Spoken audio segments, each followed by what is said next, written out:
Part 2, page 169. Peter's port to the west. Peter's journey to Europe was a success. He learned all about the countries of the west. But it was also a failure, because he couldn't convince England and Holland to join him in a war against the Turks. Peter owned the port of Azov, but he still couldn't get into the Mediterranean. And now Peter had 86 warships, and nowhere to go. Peter knew that if he kept on fighting the Turks without help, he would probably lose. He studied his maps, looking for another clear path to Europe, but the only other way to send his ships to Europe would be to launch them into the Baltic Sea. Unfortunately, Sweden owned the shores of the Baltic, so Peter declared war on Sweden. Sweden's neighbor, Denmark-Norway, joined with him. Once, Denmark, Norway, and Sweden had all been ruled by one king, but Sweden had broken away and now was growing larger, stronger, and greedier.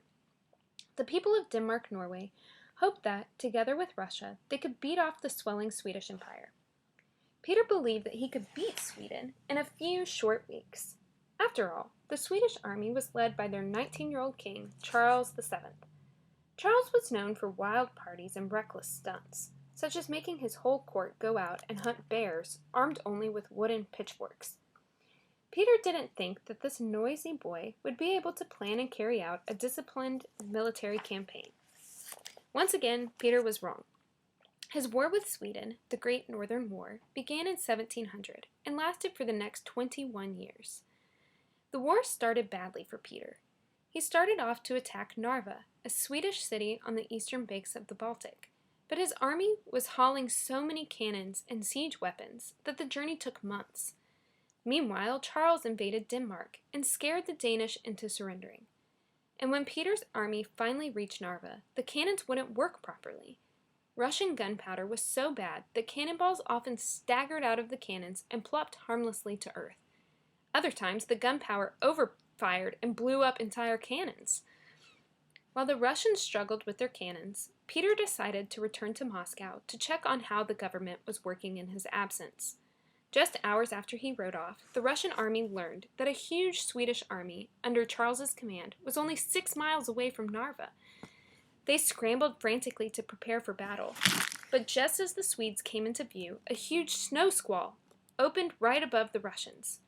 In the blinding, violent cloud of snow, the Russians couldn't get into line or even face the right direction. The cavalry rode the wrong direction, fell into the nearby Narva River, and drowned. The general and his officers galloped toward the Swedes, doing their best to surrender as quickly as possible. Charles VII was delighted with his victory. He ordered a medal made, celebrating the triumph. The medal showed Peter the Great running away, holding a handkerchief to his eyes, which were squirting out streams of tears. The Russian army retreated, but Charles decided not to chase them. Winter was coming, and he knew that his army might freeze to death in the icy Russian wilderness. So the Swedish troops started to wait out the long winter. Meanwhile, Peter returned to prepare his own army for spring. He ordered new cannons forged and ships repaired. He even drafted more soldiers for his army and taught them to fight with both guns and bayonets. By the time fighting began again, the Russians were strong enough to hold off the Swedes. Battle followed battle. Peter the Great took a personal role in the war, traveling from front to front, leading attacks, sailing on warships, and even helping to repair the ships in the shipyards. In 1702, Peter finally managed to capture a small Swedish fortress on the Neva River, which led into the Baltic Sea. He still couldn't sail into the Baltic, which was guarded by the Swedish Navy, but he was sure that he would win the Baltic from the Swedes. Then ships could sail from the little Neva, is how you say it in Russian, Neva fortress to Europe. The banks of the Neva River could be Russia's window to the west. So Peter planned out a brand new city on the shores of the Neva. He named his city St. Petersburg after his patron St. Peter. The land where St. Petersburg would be built was swampy and muddy, filled with water birds, reeds, and mosquitoes. There were no trees for lumber and no stones for foundations. There were no buildings, except for Peter's new royal palace, and a little hut with 3 rooms, no stove, and rickety wooden walls painted to look like brick. But Peter wasn't discouraged. In his imagination, he could already see the skyline of a great city, as great as any other European city. As the war with Sweden dragged on, Peter ordered every soldier who could be spared to work on building St. Petersburg. He forced peasants and Swedish prisoners of war to work on it too, and paid them so little that they had to steal and beg in order to have enough to eat. Every piece of wood and every stone had to be dragged to St. Petersburg from far away. And there were no wheelbarrows, so the workers carried loads of stones in the laps of their long shirts. While Peter built, Charles VII plotted his strategy. 6 years after Peter began work on St. Petersburg, Charles invaded Russia. The Russian army fell back. The Swedes chased them deep into Russia, but it was already fall, and cold weather threatened. Charles's soldiers began to whisper about the horrors of a Russian winter. It would become so cold, they told each other, that birds would die flying through the air and hit the ground like stones. Charles, excited by the prospect of victory, told his men to go on. The Russian army kept on retreating until the only shelter nearby was a tiny walled town with one small door.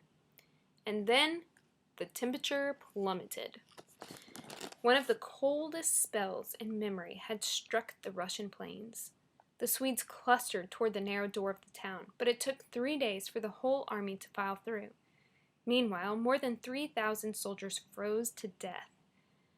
Frostbite took the noses, ears, fingers, and toes of thousands more. The whole time the Russians were camped safely nearby. Their heavy furs and warm boots and their winter-proof tents kept them safe. When the weakened Swedes finally met the Russians in battle, the Russians were triumphant. 10,000 Swedish soldiers were killed or captured. The Russians ruled the field. Charles VII refused to surrender. The war sputtered on, but 4 years later, Charles was killed by a bullet during a meaningless battle. Without Charles, the Swedes gave up. They surrendered the eastern shore of the Baltic to Peter. Now Peter's window to the west was wide open. For the next few years of his reign, Peter worked hard to make Russia as rich as any Western nation. He built canals, factories, salt works, iron mills, and mines. He brought European craftsmen to Russia to teach Russians how to make cloth, lacquerware, and other goods. He worked hard on St. Petersburg, which he declared to be his new capital city. In 1714, 12 years after the city began, a Western diplomat sniffed that the city was no more than a heap of villages linked together. But only 10 years later, in 1724, the same diplomat marveled that St. Petersburg had become a wonder of the world, filled with magnificent palaces. But Peter had only a short time to enjoy his city. In that same year, 1724, he was sailing to visit a Russian factory when a nearby boat ran aground on a sandbar and began to sink. Peter leapt into the icy water to pull the sailors to safety. The icy water brought on fever and illness. Peter never recovered. He died while trying to write down the name of his successor. When Peter died, the Empire of Russia stretched from Archangel in the north, over past the Ural Mountains in the east, down to the Caspian Sea in the south, over to the borders of Poland and Sweden on the west. Moscow and St. Petersburg had become cities filled with Western merchants and diplomats. Russian diplomats visited every European court. Peter had made Russia larger. But even more important, he had made Russia part of Europe. No wonder he became known as Peter the Great. I hope you enjoyed that. I really like Russian history, and I've linked several videos on your lesson plan to maybe learn a little bit more. And I also, there's a video all about St. Petersburg, which is still a really beautiful city to this day. I unfortunately have never gotten to go. I was in Moscow for 3 months, but never was allowed to go up to St. Petersburg, and was in Nizhny Novgorod for 3 months, and just didn't get a chance to head up there. So it's really a shame, but it's a beautiful city, and the video shows a lot of the beauty of that city, so I hope you enjoy it.